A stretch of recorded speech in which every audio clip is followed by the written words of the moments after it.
This will go down as the best chapter of One Piece ever! What's up, YouTubers of the world? MegaGeekMixer here to give you guys my review on Chapter One Piece 957, the best chapter, as I said, in One Piece ever. Just like I said in my intro, I'm sorry guys, I'm just filled up with a lot of emotion. That's why it took me so long to finally make this video. Because guys, after years and years of waiting, did we finally get what we wanted? The bounties of the Yonkos, along with the bounty of the Pirate King himself, GolD.Roger. It was incredible, it was amazing, it was everything I've been waiting for whenever we learned about GolD.Roger and the bounties of the Yonkos. Or better yet, knowing of the Yonkos. All I can say is, guys, finally to see him in person and seeing, I mean, let's face it, I'm sure we all anticipating, we're thinking, what could their bounties be and stuff? But when you finally see them in person, all the emotions in you, there's no way to explain them. There is no way to explain them at all. No, and no way at all. But what this can really look forward to is that this chapter alone didn't only just reveal the bounties of the Yonkos, they revealed history of the Yonkos before they were the Yonkos. Along with this pirate crew we were told about back in the Reverie arc, the one that made Garp the hero of the Marines, and we actually find out more as to why that is. This one chapter alone gave you more information than I'm gonna just put it out there. Any other chapter I ever remember out there giving me, this thing gave you way more information than any other chapter out there. That's why I can think everybody's considered this the best chapter of them all in One Piece, even myself included. I'm not gonna lie, it is. But why don't we just go ahead and get right into it, and then I'll explain more as I go at the end. So let's start off with the bounties here. We're gonna start off with the lowest of them all, and that Blackbeard. He has a bounty of 2.2 billion berries. Now I'm not gonna just say the entire exact bounty because that'd be a mouthful, but let's face it, Blackbeard just became a Yonko not too long ago, so it's understandable why his bounty is this low.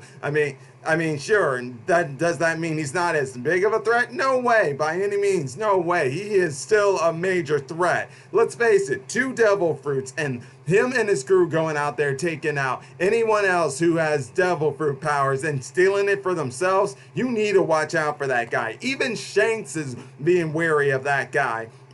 So you know that Big Mom and Kaido have got to be wary of that guy themselves. And now that I actually mentioned Shanks, let's go ahead and go on right into him. He's got a bounty of 4 billion berries. And yeah, he's got a bounty that was a little more lower than I expected. I mean, I was thinking it'd be a little bit more higher, but that's not me bashing Shanks. That's just me thinking of it being a little more higher, like maybe close to Big Mom's bounty when we found out about it. But at the same time, when you think about Shanks, okay, so this guy, he's somebody who, yeah, is able to end the war with words and stuff, and not to mention, he just intercepted Kaido when Kaido tried to go after Whitebeard before the Marineford War, and then in the end, he showed up there to stop the war. So that right there alone and all that stuff made me think that, yeah, his bounty must be really high, maybe even higher than Big Mom's probably, especially after what I saw with Big Mom. But at the same time, then I started to think about it. Shanks is a level-headed guy who really only tolerates it, and let's not forget, he somehow was able to go to the main headquarters of the world government for the 5 Elder Stars, and he was able to go there and talk with them. So that can also explain why his bounty's a little more lower right there. But now let's move on over to Big Mom, whose bounty is 4.3 billion berries. And yeah, that woman with her eating disorders and her soul fruit powers, not to mention as a kid beating up giants from the legendary warrior island of Elbaf, that alone is enough for you right there. And now she's over in Wano, where she's with in a temporary alliance, which is something that was discussed in this chapter, with Kaido. And Kaido, who we have now here, has a bounty of 4.6 billion berries. Wow. No, wouldn't you expect more from a guy who can't die, who's tried to kill himself so many times, who has unbreakable skin, and who is a dragon for a devil fruit user, or maybe the other way around. I still don't know there. I just want to throw that out there. But come on, guys. We got ourselves a beast here, or a beast for a reason. And that's a good bounty for him right there. And now, how about Edward Newgate Whitebeard, a bounty of 5 billion berries. And yes, but this, let's face it, guys, with what we saw with him in Marineford, it was incredible, it was insane. Power of the Trimmer fruit, the power to destroy the world if he wanted to. But we all saw Whitebeard's character. He ain't interested in stuff like that. Although there was a certain pirate that may have seemed interested in that. Somewhat so, but I'll get to that here in a minute. But think about it. If this is how he was back in the Marineford War and how his bounty was before he died, imagine what he was like in his prime. Whew. And that will be explored here in a second. Now let's finally give it up for the former Pirate King himself, GolD.Rogers, a bounty of 5.5 billion berries. Woo! Yeah, that's what I'm talking about right there.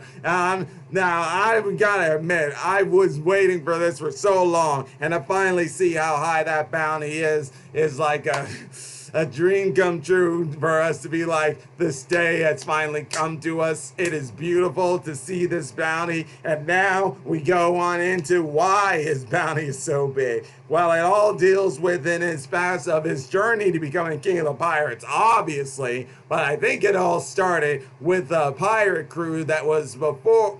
that was a formidable rival for him. That was his first formidable rival. And it wasn't any of the Yonkos. Oh no. It was another pirate crew. And that pirate crew was a crew that the 3 of the Yonkos were on the same ship with. Yes, guys, the Yonkos actually were on the same ship.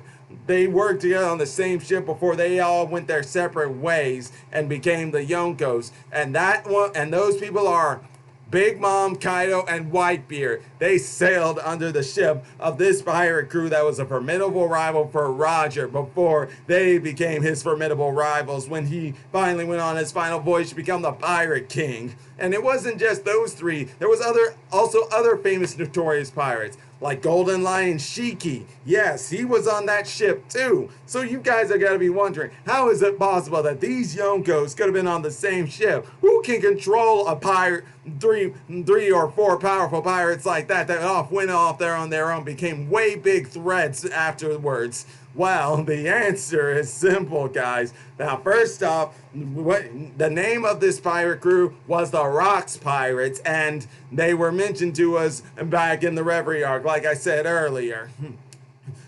And that's how Garp became hero of the Marines, and I'll get to that here in a minute. But the name of their captain, Captain Rocks, his full name is Rocks D. Zagback or whatever. I'm sorry if I butcher that name, but the real thing from all this is the D. He is a D, and that alone is enough to get you to understand how they were able to get all 4 of them famous pirates to work under the same flag. The will of D will do it all, man, because as we've seen with all these people with the Ds, they are dangerous people, not because of the destruction they cause, but because of what they're able to do. They have unbelievable amounts of leadership skills here, and they have incredible charisma, and they just somehow their power for freedom spills out so much. It just goes out there to all sorts of people, ranging from other countries that may be allied with the world government, or people who are poor and stuff and are slaves to world nobles and stuff, and yet will find a way to somehow get away from it, all because of these Ds. And this D right here, Rocks D, I'm sorry that I said his name wrong. That's why I'm not going to say his last name. I'm just going to mention the D because that's the whole point of it. If this guy right here was able to do it, who knows what else he could have done? Because there was more to this pirate crew than just that. they were a terrorist organization, and this pirate crew themselves, they killed friends and foes alike, meaning they even fought on that ship, and yet somehow this guy was able to keep most of them in line to help him fulfill some of his ambition. One of them was trying to be king of the world because he was able to look into tabloids and subjects that the world government never wanted people to be knowing about. It's insane. And then only then did the real incident come that made Garp and Roger started off on that reputation they soon would be known to have. And that is also the key thing that stopped the Rocks Pirates, because the Rocks Pirates, they all met their end on an island known as God Valley, which would be known as the God Valley Incident. And then that incident, it took the power, combined might of a pirate marine alliance, GolD.Rogers and Garp and MonkeyD.Garp working together, 2 Ds working together, taking on another D, and then to defeat this guy. That alone shows how crazy powerful these Rocks Pirates were.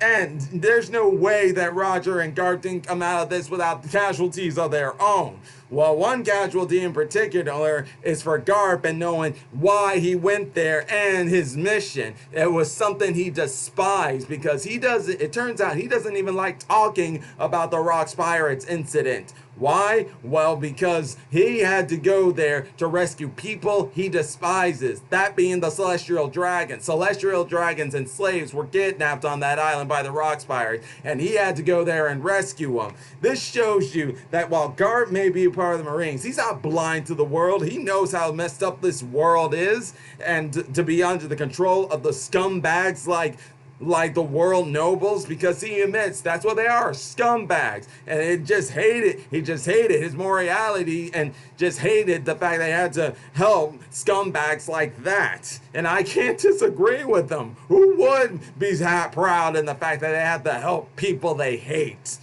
Yeah. And it turns out this is also the reason why he won't even become an admiral, because when you're an admiral, you have to do everything these world nobles tell you to do. These celestial dragons. So yeah, there in itself is all the needed answers you need on why he won't become an admiral. And I'm with him on that. I would never work for scumbags like those. But still, this also can explain the silent friendship, you could say, with Roger and Garp, and why Roger trusted Garp to take care of his son Ace. So that alone just shows it to you right there. But this also shows you, like I said, the power of the Rocks Pirates. And the reason all this was brought up in this one chapter, which was all the Marines talking about it, was in the fact that Kaido and Big Mom have formed an alliance over in Wano. But don't expect the Marines to be going there to help, because since the Wano is not affiliated with them, and even though they got a spy, that being X-Drake over there on the island, there's not much they can do. And yet, considering how CB0 is over there, maybe there is something that some world government agents could do, but you just don't know for certain. But one thing's for certain is that, yes, with Kaido and Big Mom forming an alliance, thinking about who they are now compared to they were in their prime, because they're in their prime, they were monstrous things. And now they're living in this other era where it's not as violent. But still, the combined might of those two just shows how dangerous this is about to be for the Straw Hats. And I'm going to actually make a video on that later on. As a matter of fact, this chapter alone makes you want to make all sorts of crazy videos about things that are about to happen there at Wano. More questions and theories on what happened in the past and how strong these Rocks Pirates are. It's insane, guys. There's just no telling what to expect out of all this. But before I end this all, we also got a little hint into something that's replacing the Warlord system. Something that's been made in the scientist side of the Marines, known as the SSG. What that is, no one knows. All we know is it's supposed to be strong enough to replace the Warlord system. So we'll just have to wait and see what goes on that end. And also, it helped us learn. We also learned on why Fujitora wanted the Warlord the Warlord system abolished, because he suffered from them himself. He must have lost something or someone to them. Which Warlord, you gotta wonder. Maybe we'll find out sometime soon. But definitely, guys, best chapter of them all. By all means, this impacted us in many ways possible that no doubt other YouTubers out there are planning videos out there themselves. I'm actually planning some myself. So be on the lookout for when I do make those, because I got a lot to explain with the Rocks Pirates, the Yonkos, and with what can we get now going into Wano. But now we'll leave it at that. And until then, guys, if you enjoy my videos, all you gotta do is click that like button, subscribe to the channel, hit the bell icon to be notified when I make more videos. Until then, MegaGeekMixer signing out. Bye!